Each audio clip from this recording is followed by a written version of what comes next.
Hey guys, it's Lauren. Welcome to Lauren's Book Corner.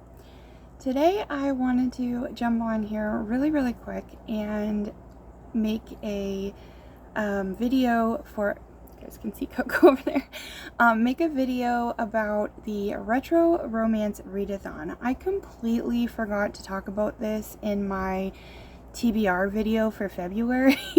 I meant to bring it up and I just totally forgot. With all the hubbub of everybody getting sick, it just slipped my mind.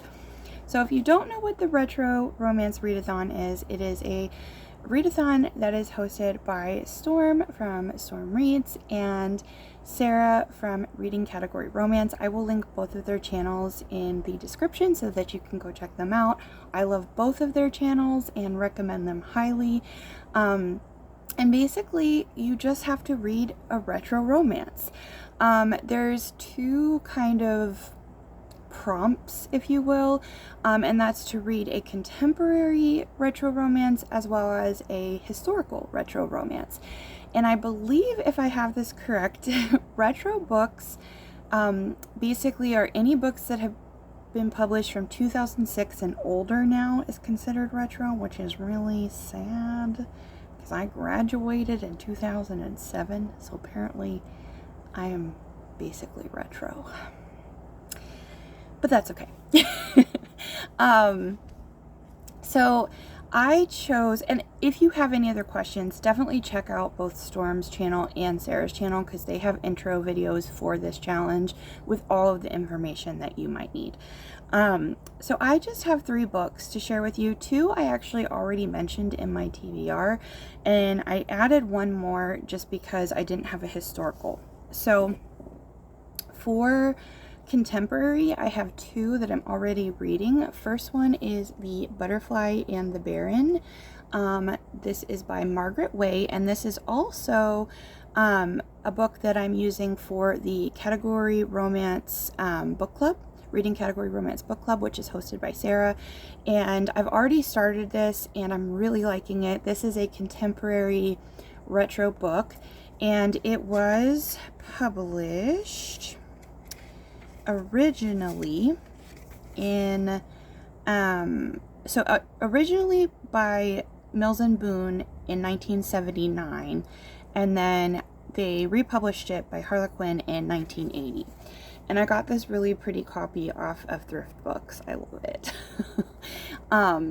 So that's that one. And then also, this happens to fit the prompt as well, which is my Nora Roberts book for the month. Well, one of them that I'm reading. I don't think the one I'm buddy reading with Lee counts. I think that came out more recently. Well, recently-ish. But this book I'm reading, this is actually a bind-up of 2 of her older books. It has Opposites Attract and The Heart's Victory, and I'm reading The Heart's Victory, which I believe was her very first book. And it was, I think, published for Category. I think it was published with Silhouette. I could be wrong. I don't know that for sure, but this is published by Silhouette, or was, and it came out in 1982. So that counts as a retro romance. So that's the other, like, contemporary retro that I'm reading. And for a historical, I have been accumulating a bit of a collection, and I was not sure which one to pick, and then I found this one, and I really love the cover of this. I just think it's so pretty. I love the swoony look there, and this is actually a Harlequin historical, so I'm really into Category right now, and this one just made me happy. This is, I think, the only Harlequin historical that I have that's like vintage cover. But this one came out, it's called The Betrayed by Judith McWilliams. And this came out, I was just looking at the price, that this sold for $3.99 in the US. This book came out in 1994. And this is what the cover looks like I said. And it actually has like embossed raised lettering. And then the cover wraps around to the back, and I just think it's really pretty. But I will read you what this one is about. It says, if Eleanor wasn't careful, the Duke would the Duke would swoon. The Duke would soon know all her secrets.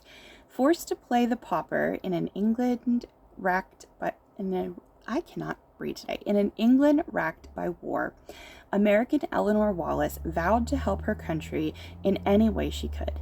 Yet the intrigue was becoming difficult, for she had somehow lost her heart to the formidable Duke of Ryland, a man who would never forgive her for what she'd done.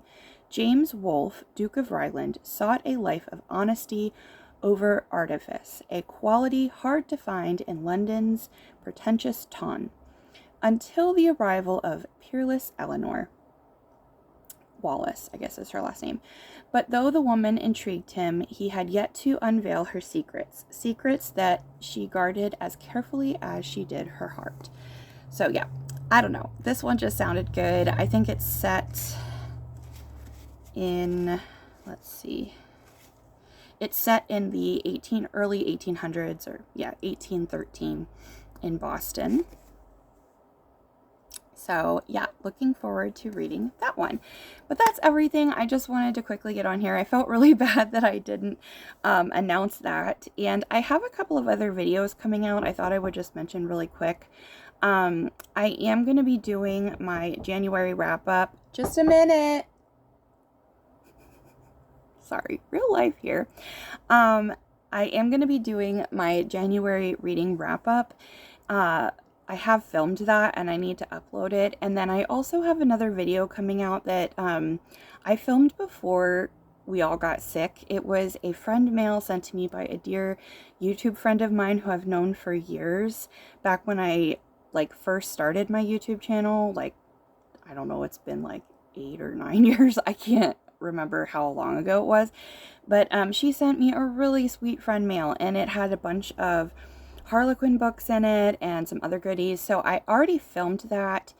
I just need to upload it. So those will be coming your way soon. And thank you so much for watching. Definitely give me a thumbs up if you enjoyed the video. And I will talk to you guys later. Have a lovely day. Bye.